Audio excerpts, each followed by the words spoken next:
และผู้เกี่ยวข้องในมหาวิทยาลัยเชียงใหม่ภายนอกมหาวิทยาลัยเชียงใหม่ร่วมงานนี้ตรงกับวันพุธที่ 24 มกราคม พุทธศักราช 2567 เวลา 9:45 น.สถานประกอบพิธีสาราธรรมมหาวิทยาลัยเชียงใหม่โดยพร้อมเพรียงกัน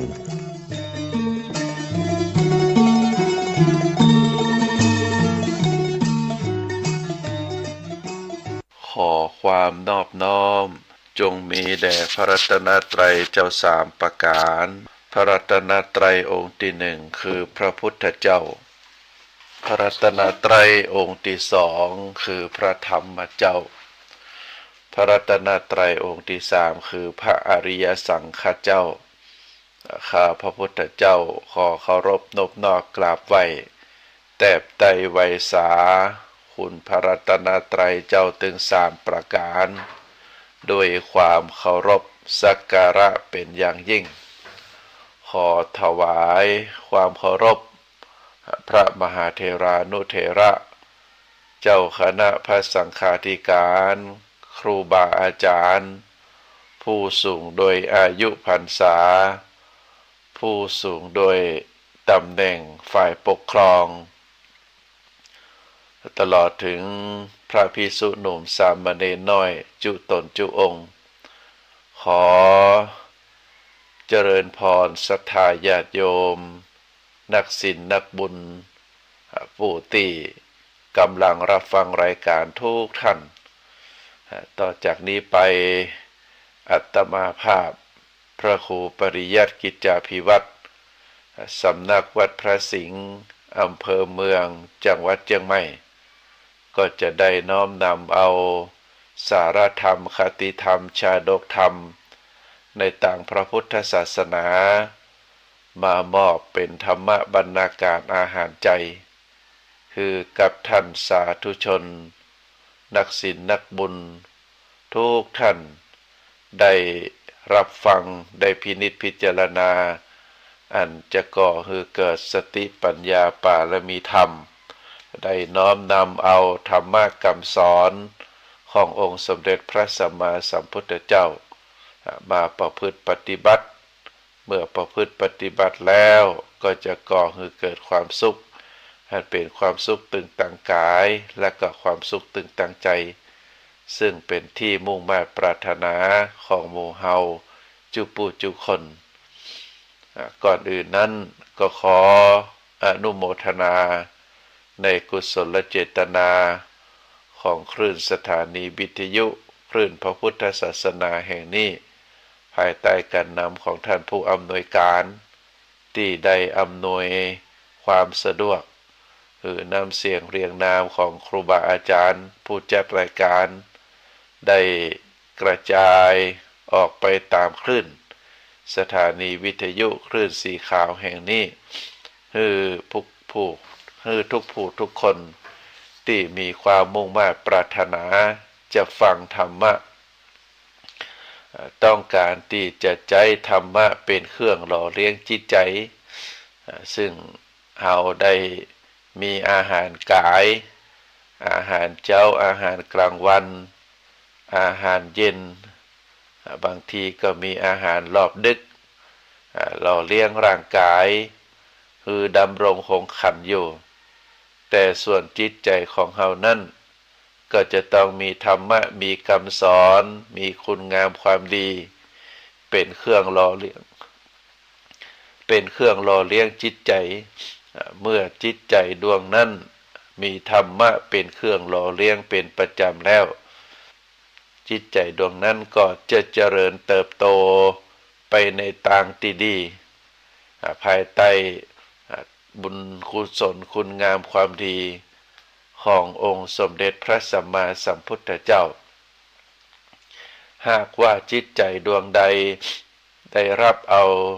สิ่งที่บดีเป็นบาปเป็นอกุศลเข้าไปหล่อเลี้ยงเป็นประจำจิตใจดวงนั้นก็จะกลับกลายเป็นจิตใจที่บดีบางามเป็นจิตใจที่มืดเศร้าเป็นจิตใจที่ มืดมัวไปด้วยกิเลสความโลภความโกรธความหลงก็จะทำให้เจ้าของจิตใจเศร้าหมองไปโดยเพราะฉะนั้นก็ฝากศรัทธาญาติโยมนักศีลนักบุญผู้ที่กำลังรับฟังรายการถือว่าเฮาได้นำพาชีวิตของเฮามาสู่เส้นทางที่ถูกต้องคำว่าเส้นทางที่ถูกต้องก็คือเป็นเส้นทางที่เต็มไปโดยศีลไปโดยธรรมเป็นเส้นทางที่ราบเรียบเมื่อเฮาได้นำพาชีวิตของเฮา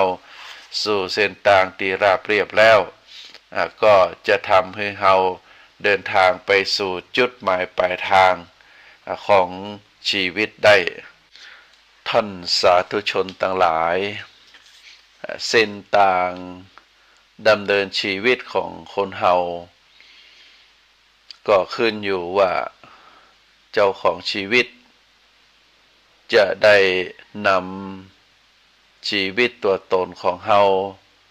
ไปสู่เส้นทางลักษณะแบบใดเส้นทาง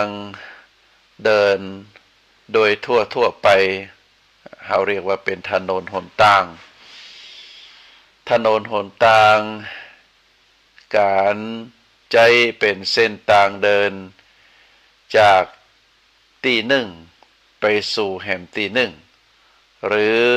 อาจจะเดินทางจากจังหวัดหนึ่งไปสู่จังหวัดหนึ่งหรือไปสู่แห่งประเทศหนึ่งเฮาใจเส้นทางเดินรถหรือบางทีก็เดินเรือในสมัยก่อนปัจจุบันนี้ก็เพิ่มเป็นเส้นทางของเส้นทางสายการบินซึ่งการใช้ทางเดินอันนี้โดยสรุปแล้วก็มีเส้นทางอยู่4แบบด้วยกันเส้นทางประเภทที่หนึ่งเราเรียกว่าเป็นเส้นทางตรงมีถนนของเส้นทางนั้นราบเรียบ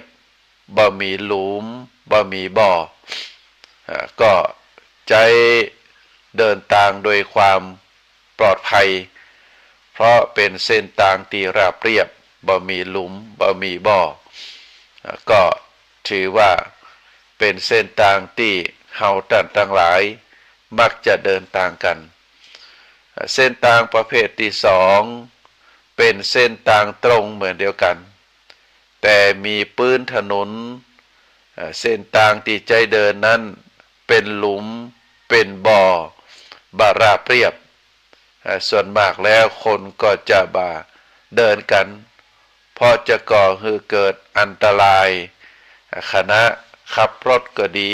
บ่ว่าจะเป็นรถยนต์รถมอเตอร์ไซค์อาจจะประสบอุบัติเหตุได้เส้นทางเดินประเภทที่สามก็เป็นเส้นทางคดเคี้ยวเป็นเส้นทางที่อ้อมไก่แต่มีปื้นมีถนนที่ดีราบเรียบบ่มีหลุมบ่มีบ่อซึ่งเส้นทางนี้เฮาก็มักจะใช้เดินทางเพราะเป็นเส้นทางที่ราบเรียบบ่มีหลุมบ่มีบ่อก็คือเกิดความปลอดภัยเส้นทางประเภทที่สี่ก็คือเป็นเส้นทางอ้อมกดเกี้ยวนอกจากจะอ้อมกดเกี้ยวแล้วก็ยังมีพื้นถนนที่บดีราบเรียบเป็นหลุมเป็นบ่อโดยสรุปแล้วเส้นทางการเดิน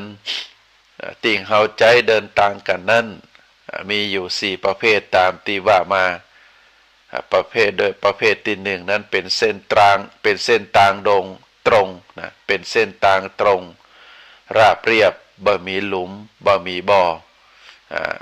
เส้นทางประเภทที่สองนั้นเป็นเส้นทางตรงแต่ว่าพื้นถนนนั้นมีหลุม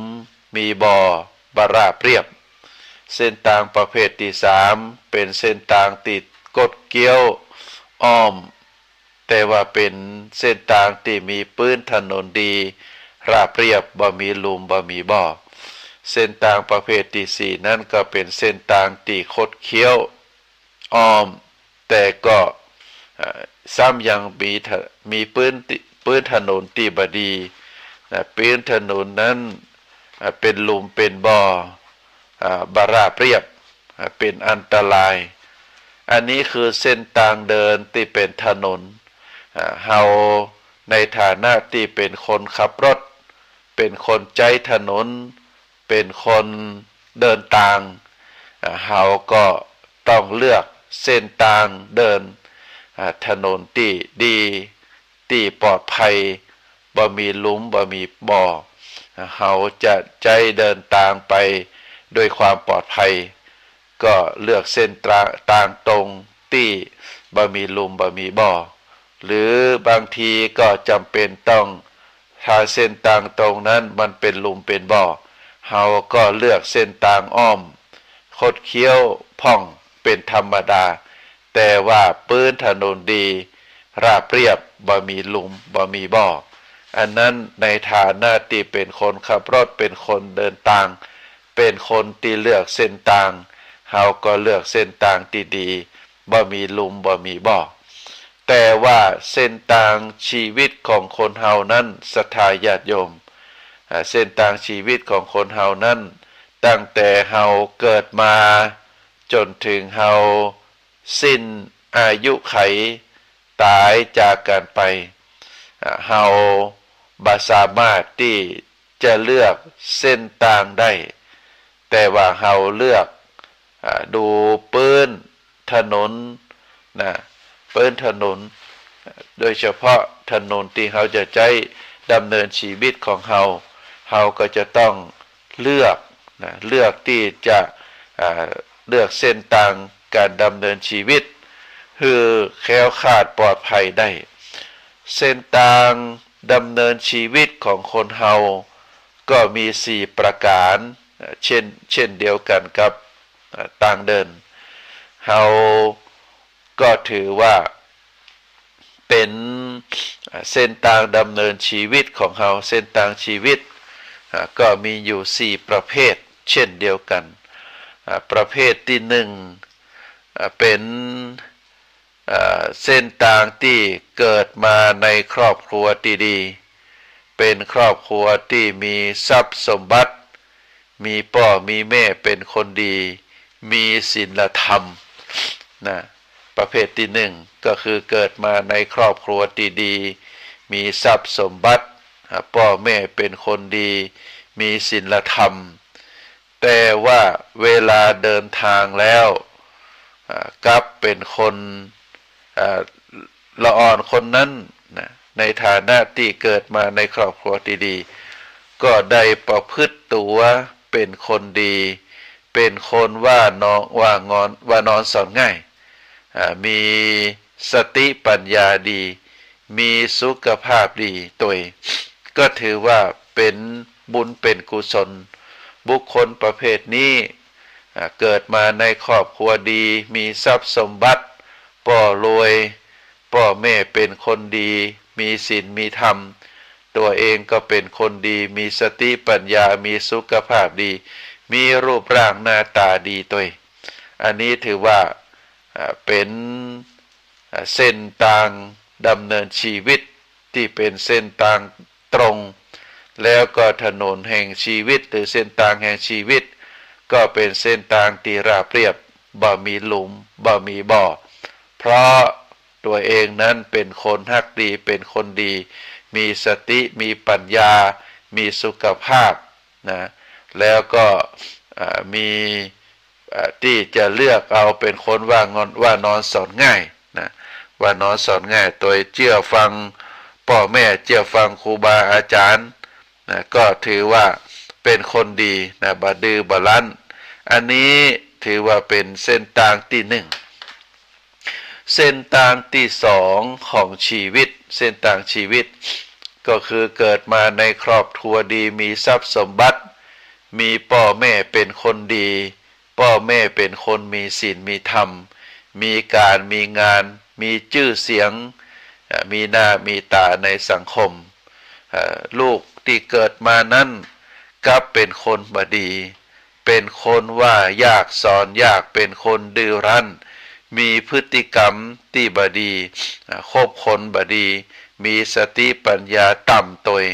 พร้อมกันนั้นบางทีก็มีสุขภาพบดีอันนี้ถือว่าเป็นแนวทางการดำเนินชีวิตของคนประเภทที่สองซึ่งเกิดมาป้าคนป้าพ่อป้าแม่ป้าครอบครัวที่ดีแต่ตัวเองนั้นมีพฤติกรรมที่บดี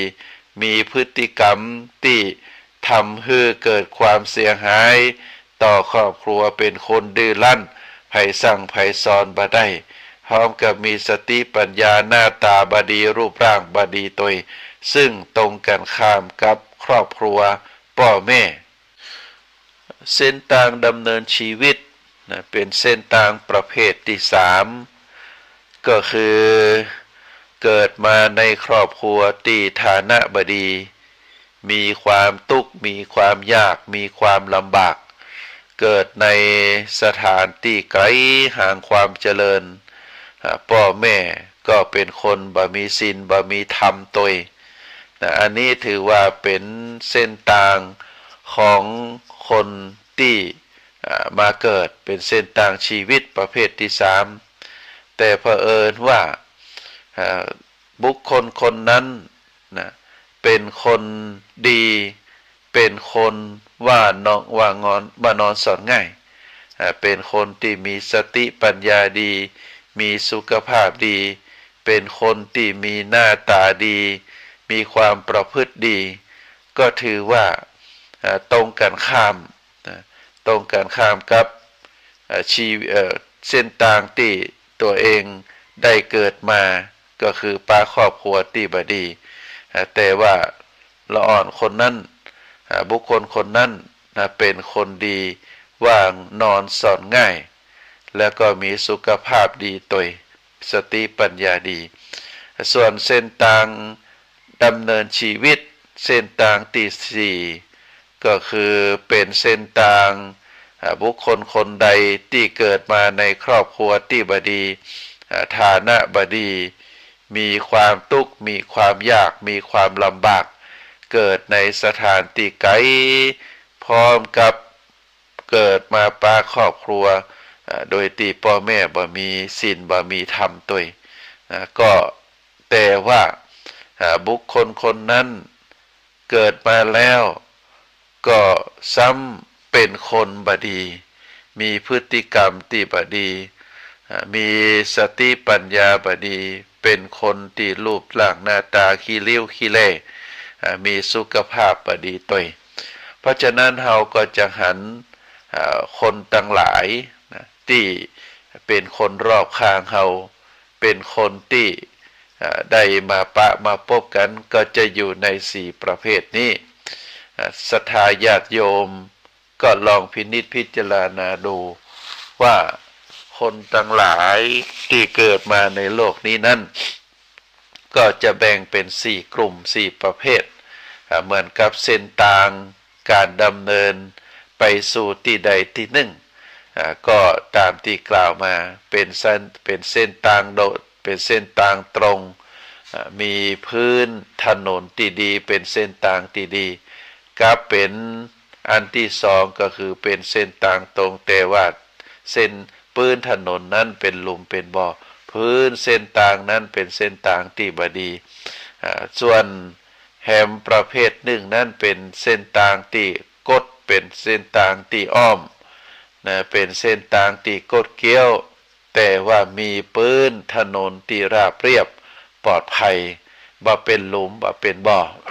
เส้นทางประเภทที่สี่ก็คือเป็นเส้นทางที่คดเคี้ยวเป็นเส้นทางที่อ้อมเป็นเส้นทางที่ไกลแต่ส่วนพื้นถนนนั่นก็ยิ่งซ้ำเป็นพื้นถนนที่เป็นหลุมเป็นบ่อเป็นเส้นทางพื้นถนนที่บราบเรียบก็เป็นอันตรายในการเดินทางส่วนชีวิตของคนเฮาก็ตามที่กล่าวมา ว่าเมื่อเฮาเกิดมาแล้วคนประเภทที่หนึ่งก็เกิดมา ในครอบครัวที่ดีเป็นคนครอบครัวที่มีศีลมีธรรมมีทรัพย์สมบัติพ่อแม่เป็นคนดีเป็นตัวอย่างเป็นแบบอย่างที่ดีส่วนลูก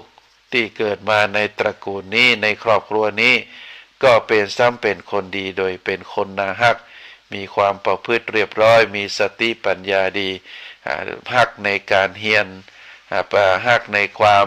เป็นคนดีเชื่อฟังมีสุขภาพดีเป็นคนว่านอนสอนง่ายแล้วก็ฮักในการศึกษาได้เอาตัวอย่างแบบอย่างที่พ่อที่แม่มาถือว่าเป็นเส้นทางชีวิตที่ดีเป็นเส้นทางแห่งคน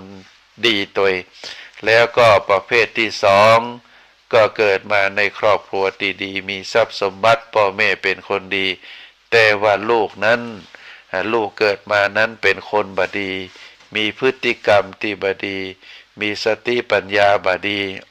มีสุขภาพบดีตัวแล้วก็หน้าตาก็บดีตัวอันนี้ถือว่าตรงกันข้ามกับพ่อกับแม่นะก็ถือว่าเป็นเรื่องที่น่าอดสูเป็นเรื่องที่น่าเสียดายนะส่วนเส้นทางชีวิตประเภทที่สามนะเกิดมาในครอบครัวที่บดีมีความทุกข์มีความยากมีความลำบากพ่อแม่เป็นคนบดีพ่อแม่เป็นคนบ่มีศีลบ่มีธรรมแต่ว่าบุคคลคนนั้นบ่ได้เป็นไปตามครอบครัวฐานะโดยที่ เป็นคนที่เป็นคนดีเป็นคนมีสติปัญญาดีมีสุขภาพดีว่างนอนสอนง่าย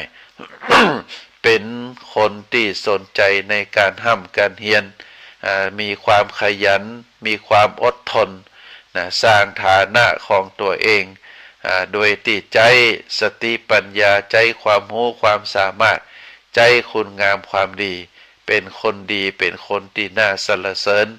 แล้วก็ประเภทสุดท้ายก็คือประเภทที่สี่เป็นเส้นทางเดินของคนประเภทที่เกิดมาในฐานะในครอบครัวที่ฐานะบดีมีความทุกข์มีความยากมีความลำบากพ่อแม่ก็เป็นคนบดีพ่อแม่เป็นคนบ่มีศีลบ่มีธรรมซ้ำตัวเองเกิดมาก็เป็นคนมีพฤติกรรมที่บดีว่านอนสอนยากคบคนบดีมีสติปัญญาบดีบ่ใฝ่เฮียนบ่ใฝ่ฮู้พร้อมกับมีสุขภาพบดีตัวอันนี้ก็ถือว่าเป็นบุคคลถึงสี่ประเภทท่านสาธุชนทั้งหลายเขาจะหันบุคคลประเภททุกประเภทนะที่เกิดมาในสมัยครั้งพุทธกาลนะครั้งพุทธกาลเป็นตัวอย่างเป็นแบบอย่างคนประเภทที่หนึ่งนี้ก็เหมือนกับพระสารีบุตรพระโมคคัลลานะพระสารีบุตรพระโมคคัลลานะนั้นถือว่าเป็นบุคคลที่เกิดมาในครอบครัวดีเป็นในเปิ้นห้องว่าเป็นนายบ้านก็ว่าในบ้านก็คือเป็นอาจจะเป็นผู้นำชุมชนเป็นพ่อหลวงเป็นผู้ใหญ่บ้านเป็นกำนันในปัจจุบันนี้เหมือนกับในปัจจุบันแล้วก็เมื่อฐานะครอบครัวของพ่อดีโดยแม่ดีแล้วก็มีฐานะดีเป็นคนที่มีครอบครัวประพฤติดีเป็นตัวอย่างพระสารีบุตรพระโมคคัลลานะเกิดมาในครอบครัวเป็นลักษณะแบบนี้ซ้ำตัวเองก็เป็นคนมีสติปัญญาดีหน้าตาดีคบคนดีแล้วก็เมื่อได้ไปดูโขนไปดูละครในสมัยก่อนก็มีความคิดที่บ่เหมือนกับคนทั่วไปก็คือได้ดูได้ชมละครเหล่านั้นแล้วก็เกิดความเบื่อหน่ายเพราะว่าละครนั้นเป็นการแสดงบัจจัยชีวิตจริงส่วนมานพทั้งสองคือพระโมคคัลลานะกับพระสารีบุตรนั้น ก็เกิดความเบื่อหน่ายแล้วก็นัดกันว่าเฮาจะต้องเสาะหาสัจธรรมของชีวิตดูว่าครูบาอาจารย์คนใดที่มีความประพฤติดีสั่งสอนดีเฮาก็จะไปหาครูบาอาจารย์คนนั้นอันนี้ก็ถือว่าเป็นตัวอย่างในการดำเนินชีวิตเส้นทางชีวิตประเภทที่หนึ่งเกิดมากับครอบครัวดีตัวแล้วก็ได้เลือกเอาเส้นทางแห่งความเป็นคนดีโดยเสาะแสวงหาครูบาอาจารย์ที่มีความรู้ความสามารถในการแนะนำพร่ำสอนตอนสุดท้ายก็ได้มาปะกับพระอัสสชิพระอัสสชินั้นเป็นพุทธสาวกในหนึ่งในปัญจวัคคีย์ได้เดินบิณฑบาตพระสารีบุตรซึ่งได้ตอนนั้นเป็นคนบ้านอยู่เป็นคนหนุ่มเป็นคนบ้านได้มาปะก็เกิดความเลื่อมใสได้ติดตามพระอัสสชิไปขณะที่พระอัสสชิได้ฉันภัตตาหารสารีบุตรพระสารีบุตรก็ได้อยู่ห่างๆได้ช่วยปฏิบัติแล้วก็ถือโอกาสสนทนาธรรมว่าท่านบวชในสำนักของไผครูบาอาจารย์เป็นใดพระศาสดาหรือครูบาอาจารย์ของท่านสอนเป็นลักษณะแบบใดพระอัสสชิก็บอกคือว่าเฮาเป็นคนบวชใหม่บวชในสำนักของสมเด็จพระสัมมาสัมพุทธเจ้าพระบรมศาสดานามว่าโคตมะบวชใหม่แต่ว่าพระธรรมคำสอนขององค์สมเด็จพระสัมมาสัมพุทธเจ้าพระบรมศาสดาโคตมะโคตนั้นพระองค์ได้ตรัสสอนไว้อย่างสั้นๆว่าธรรมใดเกิดแต่เหตุความดับเหตุของธรรมนั้นก็มาจากเหตุของธรรมนั้นก็ได้ฟังแล้วก็เกิดความเลื่อมใสศรัทธาก็ได้ถามว่าพระบรมศาสดานั้นประทับอยู่ที่ไหนพระอัจฉริก็บอกว่าพระสัชชิก็บอกว่าพระสมเด็จพระสัมมาสัมพุทธเจ้านั้นประทับอยู่ที่วัดเวรุวันก็โดยความเลื่อมใสศรัทธาก็ได้กลับไปบอกคือพระโมคคัลลานะซึ่งเป็นเพื่อนกันแล้วก็เข้าไปเฝ้าพระบรมศาสดาได้ฟังธรรมแล้วก็ออกบวชอย่างเป็นต้นต่อมาทั้งสองท่านนั้นก็ได้เป็นกำลังพระศาสนาเป็นกำลังของในการเผยแผ่พระพุทธศาสนาได้รับการยกย่องจากองค์สมเด็จพระสัมมาสัมพุทธเจ้าเป็นพระสาวกอัครสาวกเบื้องซ้ายและอัครสาวกเบื้องขวาถือว่าเป็นกำลังในการดำเนินชีวิตเป็นกำลังในการเผยแผ่พระพุทธศาสนาอย่างยิ่งใหญ่อันนี้ก็เป็นตัวอย่างในสมัยครั้งพุทธกาลที่เกิดมาจากครอบครัวที่ดีแต่ก็ได้ดำเนินชีวิตในแนวทางของคนดีก็ถือว่าเป็นเส้นทางชีวิตแบบประเภทที่หนึ่งก็คือเกิดมาในครอบครัวดีแล้วก็ประพฤติดีแล้วก็ได้ปะครูบาอาจารย์ได้มีพฤติกรรมที่ดีเป็นคนดีเราเรียกว่าเป็นเส้นทางแห่งชีวิตประเภทที่หนึ่งเส้นทางชีวิตประเภทที่สองเส้นทางตรงแต่ว่าพื้นถนนเป็นหลุมเป็นบ่อเป็นเส้นทางที่มีความยากมีความลำบากเป็นอันตรายต่อชีวิตเปรียบเหมือนกับคนที่เกิดมาในครอบครัวที่ดีพ่อแม่เป็นคนมีศีลมีธรรมพ่อแม่มีฐานะมีทรัพย์สมบัติแต่ว่าตัวเองนั้นเป็นคนบดีมีพฤติกรรมบดีทำให้เกิดความเสียหายเพราะเป็นการเกิดจากความโลภความโกรธความหลงของตนเองประเภทนี้ก็เหมือนกับพระเทวทัตศรัทธาญาติโยมพระเทวทัตนั้นถือว่าเกิดมาในตระกูลกษัตริย์เป็นวรรณะที่ดีที่สุดเป็นวรรณะที่สูง แล้วก็ได้ออกบวชในพระพุทธศาสนาเหมือนกับเจ้าชายคนอื่นแต่ว่าเมื่อบวชแล้วก็มีความมักใหญ่ไฟสูงมักใหญ่ไฟสูงมีความทะเยอทะยานอยากจะปกครองคณะสงฆ์แทนพระพุทธเจ้าก็ได้ประกอบกรรมทำเข็นพยายามที่จะล้มล้างพระพุทธเจ้าซึ่งก็ได้ร่วมกับพระเจ้าอาชาตศัตรูที่จะก่อให้เกิดความเสียหายต่อพระพุทธศาสนาเกิดอันตรายต่อพระพุทธเจ้าก็ทำให้พระเทวทัตนั้นถือว่าได้ประพฤติในสิ่งที่บดีตอนสุดท้ายมาก็ได้ทำสังฆเพศได้นำภิกษุจำนวน500รูปได้แยกออกจากพระพุทธเจ้าไปปกครองแล้วก็ทำให้เกิดความเสียหาย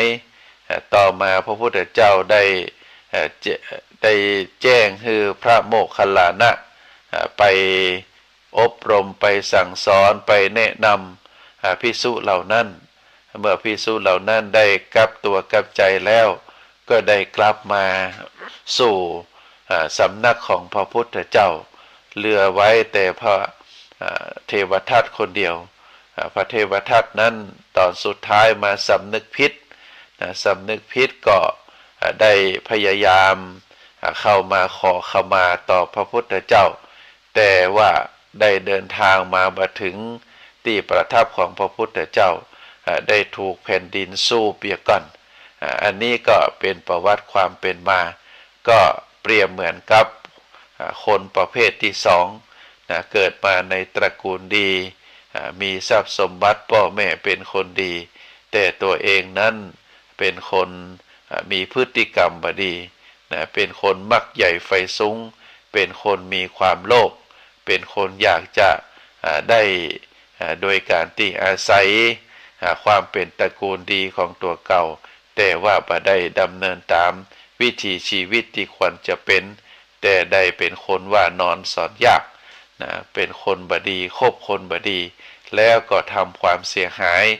ต่อตนเองทำความเสียหายต่อครอบครัวตัวก็ถือว่าเป็นประเภทที่สองในศรัทธาญาติโยมส่วนประเภทที่สามที่ว่าเกิดมาในครอบครัวที่บดีครอบครัวบดีครอบครัวที่พ่อแม่เป็นคนบ่มีศีลบ่มีธรรมมีฐานะทางสังคมบดีมีต้นทุนทางสังคมต่ำแต่ว่าตัวเองนั้นกลับมีพฤติกรรมเป็นคนว่านอนสอนง่ายใฝ่เรียนใฝ่รู้ใฝ่ศึกษาก็ทำให้เกิดเรียกว่าทำให้ประสบผลสำเร็จแห่งชีวิตได้ตัวอย่างในสมัยครั้งพุทธกาลก็คือหมอชีวกโกมารพัฒน์เป็นแพทย์แผนโบราณซึ่งคนไทยเฮาได้สร้างรูปปั้นมีหลายตี้หลายต่างก็ทำให้เฮาต่างหลายได้ถือเป็นตัวอย่างเป็นบุคคลต้นแบบที่ทุกคนได้มีความเคารพสักการะบูชาตัวเนอศรัทธาญาติโยมต่างหลายในประวัติของหมอชีวกโกมารพัฒน์หมอชีวกโกมารพัฒน์นั้นในประวัติกล่าวว่าท่านได้เกิดมาในท้องของนางโสเภณีเป็นหญิงคนหนึ่งที่มีอาชีพเป็นโสเภณีในสมัยครั้งพุทธกาลโสเภณีนั้นก็เรียกแห่งประเภทหนึ่งว่าหญิงงามเมืองคนที่จะมีอาชีพเป็นนางโสเภณีได้ก็คือเป็นคนที่มีรูปร่างหน้าตาดีเป็นอาชีพที่ใจบริการแขกบ้านต่างเมืองที่มาได้โดยการแลกทรัพย์สินเงินทองเมื่อนางโสเภณีคนนั้นได้ตั้งครรภ์ขึ้นมาก็ได้ก่อกำเนิดลูกคนหนึ่งถ้าเป็นลูกไม่ยิ่งนะ โดยธรรมเนียมของโสเภณีถ้าเป็นลูกแม่หญิงก็จะเลี้ยงดูไว้ก็จะได้สืบอาชีพของตนเองไป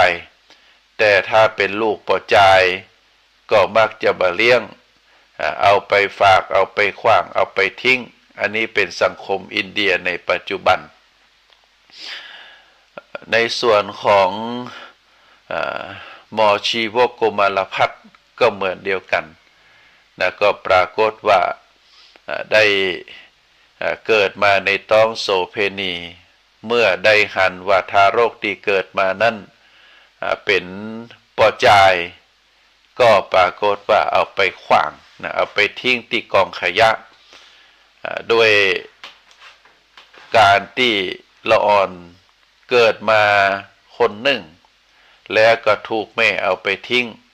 เฮาก็หันในปัจจุบันเป็นจำนวนนักแต่เผอิญว่าหมอชีวกโกมารพัฒน์นั้นเป็นคนมีบุญนะก็ปรากฏว่าได้มีคนได้ไปปะได้ไปพบนะแล้วก็เผอิญว่าเป็นเจ้าชายคนหนึ่งอยู่ในสำนักในเมืองราชคฤห์นะในเมืองราชคฤห์เป็นตำแหน่งเจ้าชายเมื่อได้ไปปะทารกซึ่งตัวเองได้เดินผ่านได้ยินเสียงร้องอยู่ก็ไปอุ้มมาแล้วก็เอามาเลี้ยงนะเอามาเลี้ยงในราชสำนักก็ได้เลี้ยงดูเป็นอย่างดีก็ในฐานะที่เป็นลูกเลี้ยงนะก็ทำให้เมื่อได้เติบใหญ่ขึ้นมาชีวกโกมารพัฒน์ก็ได้รู้ความจริงว่าตัวเองนั้นบ่ใช่ลูกที่แท้จริงของเจ้าชายเพราะเจ้าชายนั้นก็ยังบ่ได้มีครอบครัวเตื้อก็ถามเจ้าชายนั้นว่าชีวิตของตัวเองแท้ๆเป็นจะใดเจ้าชายก็บ่ได้ปิดบังก็เล่าความจริงให้ฟังเมื่อได้ฟังเป็นลักษณะแบบนั้นแล้วก็เกิดความสลดใจในที่มาของตัวเองแต่ก็มีกำลังใจที่ผู้ที่ได้เลี้ยงดูได้อุ้มชูตัวเองก็ได้มีความมุ่งมานะพยายามในการทำการเฮียนแล้วก็ตอนสุดท้ายก็ได้ขอลาออกจากครอบครัวของเจ้าชายแล้วก็ไปตั้งใจไปห้ำไปเฮียนที่สำนักสถานศึกษาที่ดังที่สุดในสมัยครั้งพุทธกาลก็คือสำนักตากศิลาโดยที่ไปห้ำไปเฮียนกับครูบาอาจารย์ได้ขอไปเป็นศิษย์ในฐานะที่ตัวเองนั้นเป็นคนบ่มีพ่อบ่มีแม่ก็ได้ไปเข้าเฝ้าไปหาครูบาอาจารย์แล้วก็ขอตอบแทนครูบาอาจารย์โดยการรับใจดูแลทำงานบ้านคือครูบาอาจารย์เป็นเครื่องตอบแทนครูบาอาจารย์ก็เป็นคนมีน้ำจิตน้ำใจเป็นคนที่มีคุณธรรมมีความฮักในส่วนของลูกศิษย์ก็ได้เข้าศึกษาห้ำเฮียนในสาขาวิชาแพทย์แผนโบราณหรือแพทย์แผนไทยก็คือแพทย์ในสมัยนั้นก็ใช้ต้นไม้รากไม้ส่วนของต้นไม้เป็นที่รักษาชีวกโกมารพัฒน์ก็เหมือนเดียวกันได้ห้ำได้เฮียนอยู่ในสำนักตากศิลาโดยความมุ่งมานะพยายามแล้วก็ใจแรงกายของตัวเองเป็นเครื่องตอบแทนในการเล่าเรียนซึ่งตรงกันข้ามกับนักเรียนนักศึกษาคนอื่นซึ่งพ่อแม่มีฐานะดีก็ใจเงินใจทองเป็นก้าเทอมก้าศึกษาแต่โกมชีวกโกมารพัฒน์ตัวนี้องค์นี้ตัวคนนี้ก็ใจแห่งกายของตัวเองตอบแทนเมื่อได้ศึกษาห้ำเฮียนจนครบหลักสูตรแล้วก็เข้ากราบครูบาอาจารย์ว่าผมจบหรือยังครับครูบาอาจารย์ก็บอกว่าเธอเดินทางไปทางทิศใต้ เนอะพอว่าไปพอต้นไม้ต้นพืชต้นใดที่บ่ใจมีคุณสมบัติเป็นยาคือเธอเอาต้นไม้พืชประเภทนั้นกลับมาคือเฮาก็ปรากฏว่าเดินทางไปหลายวันจนสิ้นสุดแล้วปิกมาก็บ่ได้ปะต้นไม้ต้นใดก็บอกคือครูบาอาจารย์ได้ทราบครูบาอาจารย์ก็คือเธอไปแหมทิศเหนือทิศตะวันตกตะวันออกไปปรากฏก็บอกป่าเพราะว่าทุกต้นไม้ต้นยาตั้งแต่ต้นน้อยจนถึงต้นใหญ่ก็มีคุณสมบัติใจเป็นยาได้ตั้งนั้นเมื่อกลับมาถึงสำนักโดยที่บ่ได้มีต้นพืชต้นไม้ต้นยาต้นใดเข้ามาครูบาอาจารย์ว่าชีวโกมารพัฒน์เธอจบเรียบร้อยแล้วเนอะเธอสำเร็จการศึกษา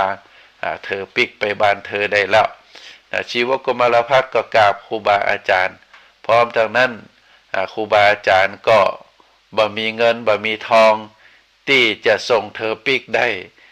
เพียงแต่ห่อเข้าคือว่าเธอเดินทางไปเธอใจอาชีพใจความรู้ของเธอในการที่จะปิกนะไปถึงบ้านเธอได้เนอะก็ได้อาศัยความรู้โดยการเดินทางไปในระหว่างทางเมื่อได้ไปถึงหมู่บ้านใดมีคนเจ็บคนป่วยก็ใจวิชาชีพของตัวเองนั้นไปรักษาคนต่างหลายเมื่อคนต่างหลายหายแล้วก็ได้กาจ้างตอบแทนเป็นข้าวของก็ได้เดินทางต่อจนไตรได้เดินทางไปถึงกรุงราชคฤห์ซึ่งเป็นถิ่นกำเนิดของตัวเองโดยมีตีพระเจ้าพิมพิสารเป็นเจ้าเมืองในสมัยนั้นก็ได้ไปประกอบอาชีพในฐานะที่เป็นหมอหลวงรักษาตึงพระเจ้าพิมพิสารข้าราชบริพารแล้วก็ได้เป็นหมอหลวงรักษาพระพุทธเจ้าตัวตลอดถึงพระสงฆ์พระมหาเถระต่างหลายอันนี้คือวิถีชีวิตทางเดินชีวิตของหมอชีวกโกมารพัฒน์ซึ่งเกิดมาในครอบครัวที่บดีเป็นครอบครัวโสเพณีแต่ว่าหมอชีวกโกมารพัฒน์นั้นถือว่าเป็นบิดาแห่งแพทย์แผนไทยใจพืชใจต้นไม้ใจเหล่าบรรดาพืชพันธุ์ธัญญาหารต่างหลายใจเป็นยารักษาโรคอันนี้ก็เป็นเส้นทางชีวิตของคนประเภทที่สี่ที่เราเรียกว่าเป็นเส้นทางที่เกิดมาในครอบครัวที่บดีแต่ว่าได้อาศัยคุณงามความดีความมีสติปัญญาความขยันประกอบคุณงามความดีมีหมอชีวกโกมารพัฒน์เป็นแบบอย่างส่วนเส้นทางชีวิตประเภทที่สี่ที่ว่าเกิดมาในครอบครัวที่บดีครอบครัวยากจนพ่อแม่เป็นคนบดีแล้วตัวเองก็เป็นคนว่านอนสอนยากเป็นคนมีพฤติกรรมที่บดีคบคนบดีมีสติปัญญาบดีตัวเฮาก็เห็นโดยการทั่วไปศรัทธาญาติโยมซึ่งเฮาก็ได้ทราบได้หันในสิ่งที่เกิดขึ้นในประเทศของเฮาที่มีหันเกิดเรื่องเกิดราวต่างๆก็เป็นสิ่งที่น่าสลดใจว่าคนทั้งหลายเหล่านั้นนอกจากจะเกิดมาในครอบครัวที่บดีแล้วแต่ก็บ่ใฝ่เฮียนใฝ่ฮู้มีโอกาสได้รับการศึกษารัฐบาลเรียกว่าได้มุ่งพัฒนาประเทศชาติโดยการพัฒนาคนได้มีพรบการศึกษาคือการศึกษาภาคบังคับจน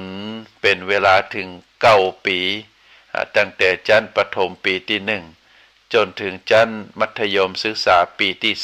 3เป็นการเรียนฟรี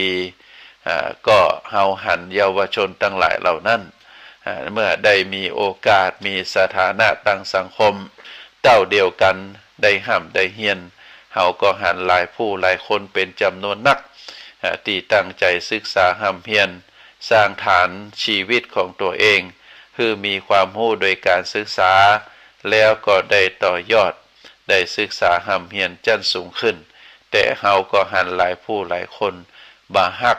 ในการเฮียนออกกลางคันพ่องไปเอวไปเล่นพ่องไปประกอบสิ่งที่บดีบงามพ่องซึ่ง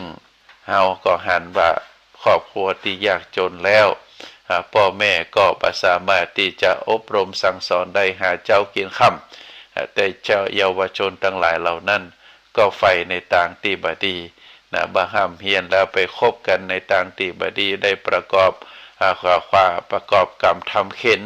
คือเกิดความเสียหายอย่างอีเป็นต้นเพราะฉะนั้นท่านสาธุชนทั้งหลายธรรมะคำสอนในทางพระพุทธศาสนานั้นพระพุทธองค์ได้กล่าวได้สอน คือเฮาท่านทั้งหลายโดยได้ใช้อุปกรณ์เรียกว่าเป็นอุปกรณ์ชี้แนะชี้นำให้เฮาได้หันตัวอย่างของคนทั้งหลายแล้วก็เมื่อเฮาหันแล้วรู้ว่าเป็นสิ่งที่บ่ดีเป็นสิ่งที่บ่งามก็ปรับปรุงตัวเองพัฒนาตัวเองให้ดีให้งามขึ้นก็ถือว่าเป็นโอกาสที่เฮาท่านทั้งหลายได้พบกันในชีวิตประจำวันเฮาก็หันตัวอย่างที่ดีที่งดที่งามบางคนเกิดมาในครอบครัวที่ดีแล้วก็ได้สืบสานต่อยอดของครอบครัวนั้นเป็นคนที่มีชื่อเสียงเป็นคนที่ทำคุณประโยชน์ให้กับสังคมประเทศชาติก็มีเป็นจำนวนนักบางผู้บางคนเกิดมาในครอบครัวที่ดีแต่มีพฤติกรรมที่บ่ดีเกิดความเสียหายต่อตนเองทำความเสียหายต่อชาติบ้านเมืองทำความเสียหายต่อครอบครัวของตัวเองก็มีเป็นจำนวนนักบางผู้บางคนตามที่ว่ามาเกิดในครอบครัวที่บ่ดีมีฐานะยากจนแต่อาศัยความคุณงามความดีความขยันหมั่นเพียรใจสติปัญญาของตัวเองได้กอบกู้ฐานะครอบครัวได้ช่วยพ่อได้ช่วยแม่ สร้างฐานะครอบครัวให้มีเรียกว่าให้มีฐานะดีได้ช่วยเหลือแล้วก็สร้างชื่อเสียงให้ตนเองได้สร้างคุณงามความดีก็เป็นสิ่งที่น่าอนุโมทนาในบุคคลประเภทที่หนึ่งกับประเภทที่สามซึ่งถือว่าเป็นเส้นทางแห่งความดีก็ขอฝากให้ศรัทธาญาติโยมได้พินิจพิจารณาในเนื้อหาสาระธรรมในการประกอบคุณงามความดีของคนทั้งหลายโดยเฉพาะเราก็สามารถที่จะช่วยกันอบรมแนะนำพร่ำสอนผู้ที่เข้ามาอยู่ใกล้ชิดเราบ่ว่าจะเป็นลูกเป็นหลานบ่ว่าจะเป็นญาติพี่น้องสำหรับคนที่ใฝ่ดีใฝ่ที่จะประพฤติดีเป็นคนดีเราก็สามารถที่จะแนะนำได้เป็นตัวอย่างเป็นแบบอย่างนอกจากนั้นแล้วก็อยากจะให้ศรัทธาญาติโยมได้รู้ได้เข้าใจในเรื่องราวที่ได้ยกตัวอย่างมาเพราะบางอย่างเหตุการณ์ในปัจจุบันบุคคลในปัจจุบันนี้เราบ่สามารถที่จะยกเป็นตัวอย่างออกชื่อออกเสียงได้เพราะว่ามีการฟ้องร้องมีการพระราชบัญญัติคุ้มครองอยู่ว่าบดีจะใดดีจะใดแต่เราก็สามารถอ่านตามได้ดูตามสื่อต่างๆเราก็อนุมานได้แล้วก็ในส่วนของสิ่งที่อยากจะฝากศรัทธาญาติโยมในวาระสุดท้ายของการดำเนินรายการก็คือที่วัดพระสิงห์วรมหาวิหาร ซึ่งเป็นที่ประดิษฐานของพระธาตุหลวงประจำคนเกิดปีมะลงแล้วก็ปีนี้เป็นปีนักชัดของคนเกิดปีมะโรงเป็นปีมะโรงเพราะฉะนั้น ในวันที่27-28มกราคมที่จะถึงนี้27-28มกราคมที่จะถึงนี้ก็จะมีพิธีมีพิธีเขาเรียกว่าเป็นบุญใหญ่เป็นบุญใหญ่ก็อยากจะเชิญชวนศรัทธาญาติโยมได้มาร่วมในวันที่27มกราคมนั้นทางวัฒนธรรมเชียงใหม่โดยการนำของท่านวัฒนธรรมพร้อมโดยเจ้าหน้าที่ได้ร่วมพิธีเรียกว่าเปิดงานเปิดเส้นทางบุญเรียกว่าเส้นทางบุญในการแสวงบุญตามปีนักชัดของวัดวาอารามที่เป็นที่ปฏิฐานของสิ่งศักดิ์สิทธิ์โดยที่วัดพระสิงห์นั้นเป็นวัดที่หนึ่งที่จะเชิญชวนให้ศรัทธาญาติโยมได้มากราบได้มาไหว้ในพระธาตุหลวงคนเกิดปีมะลงเพราะฉะนั้นก็จะเปิดงานในวันที่27ซึ่งทราบว่าก็จะมีศรัทธาญาติโยมนักศีลนักบุญที่เปิ้นชอบฟ้อนเป็นจังฟ้อนก็จะได้มารวมตัวกันฟ้อนเปิดงานจำนวนถึง500คนศรัทธาญาติโยมในวันที่27แล้วก็วันที่28นั้นเฮาถือว่าวันที่28เป็นวันพระราชสมภพของพระบาทสมเด็จพระเจ้าอยู่หัวองค์ปัจจุบันแล้วก็พระองค์นั้นก็ได้เกิด ในปีนักชัดปีมะโรงโดยทาง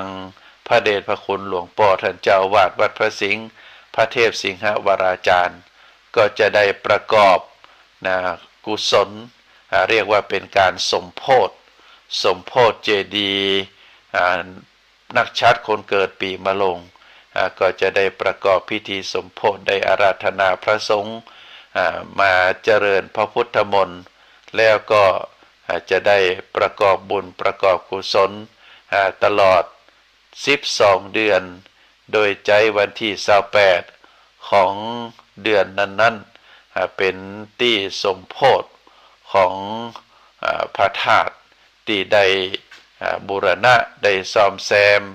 แล้วก็ได้ปิดทองจังโกคือเหลืองอลาม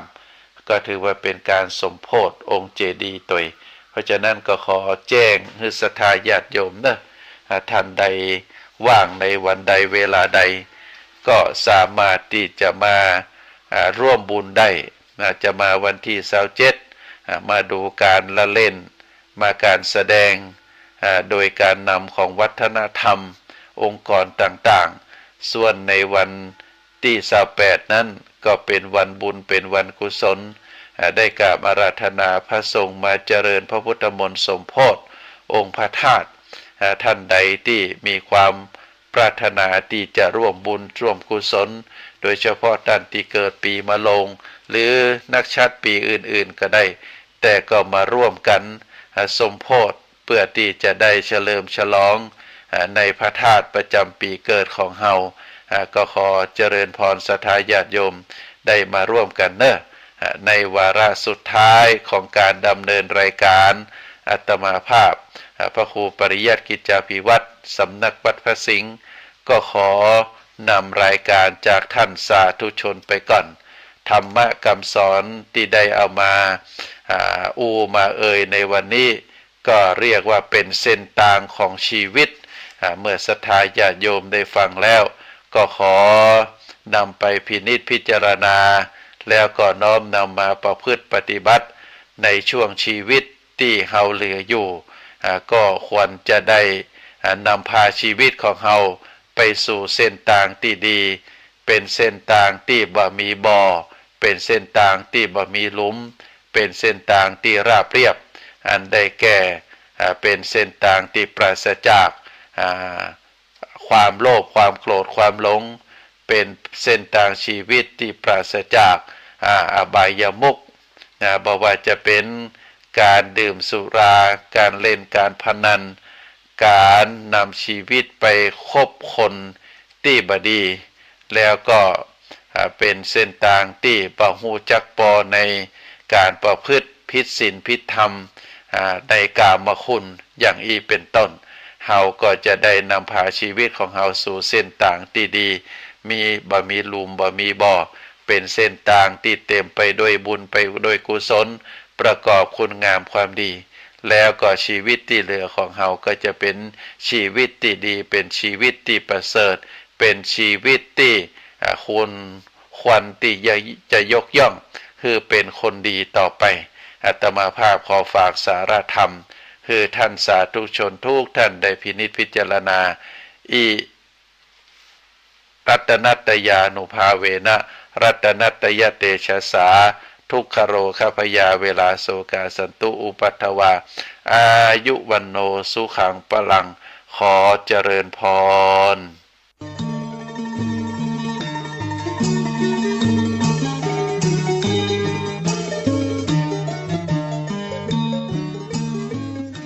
ข่าวสารเพื่อการประชาสัมพันธ์กำหนดการพิธีฉลองตราตั้งเจ้าคณะอำเภอวังเหนือและฉลองตำแหน่งผู้อำนวยการวิทยาลัยสงฆ์นครลำปางพร้อมทั้งฉลองเสนาสนะศาลาปฏิบัติธรรมห้องน้ำณวัดบรรพตสถิตอำเภอเมืองลำปางจังหวัดลำปางตรงกับวันอาทิตย์ที่28มกราคมพุทธศักราช2567วันอาทิตย์ที่28มกราคมช่วงเช้า9:30 น.พุทธศาสนิกชนญาติโยมคณะศรัทธาสาธุชนทั้งหลายพร้อมกันณศาลาปฏิบัติธรรมวัดบรรพตสถิตผู้ว่าราชการจังหวัดลำปางประธานในพิธีจุดธูปเทียนบูชาพระรัตนตรัยและแขกผู้มีเกียรติจำนวน7 ท่านจุดเทียนที่แท่นสัตบัญเจ้าหน้าที่อาราธนาศีลประธานสงฆ์ให้ศีลพระมหานพดลสุวรรณเมธีเจ้าคณะอำเภอวังเหนือเจ้าอาวาสวัดบรรพตสถิตและผู้อำนวยการวิทยาลัยสงฆ์นครลำปางถวายธูปเทียนแพเครื่องสักการะแด่พระมหาเถระผู้เป็นประธานในพิธี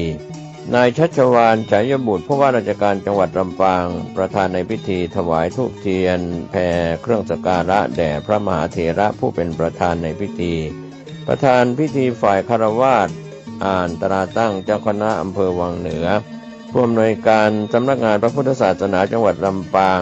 อ่านคำสั่งมหาวิทยาลัยแต่งตั้งผู้อำนวยการวิทยาลัยสงฆ์นครลำปางพระสงฆ์ทรงสมณศักดิ์เจริญชัยมงคลคาถาเจ้าหน้าที่อาราธนาพระปริตรพระมหานพดลสุวรรณเมธีเจ้าคณะอำเภอวังเหนือเจ้าอาวาสวัด